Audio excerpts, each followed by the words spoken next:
बिस्मिल्लाहिर्रहमानिर्रहीम। धनोट से एडी अंजुम। यहाँ पर एक बच्चा एक खुले मेन हॉल में गिर गया है, जिसकी वजह से यहाँ पर 1122 पूरी कोशिश कर रही है कि बच्चे को किसी तरह इस गटर में से निकाला जाए। ये गटर काफ़ी दिनों से खुले पड़े हैं पूरे धनोट में। बार बार कोशिश के बावजूद इंतज़ामिया, ज़िले इंतज़ामिया से भी बार बार ये मुतालबा किया गया है कि इन गटरों को बंद किया जाए, लेकिन कभी कोई सुनवाई नहीं हुई।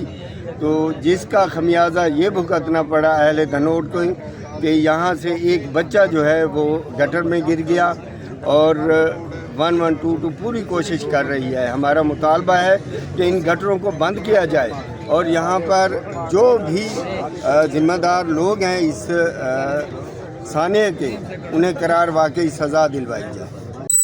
रेस्क्यू 1122 का नौजवान गटर में उतरने की वर्दी लगाकर और गैस मास्क लगाकर गटर में उतरा है, लेकिन वो बग़ैर बच्चा लिए वापस आ गया है। दोबारा उसने वर्दी तब्दील की है और गैस मास्क लगाया और एक मरतबा फिर गटर में उतरा है। लेकिन जब वो चंद लम्हों बाद बाहर आया है तो मासूम रिहान उसके हाथों में है।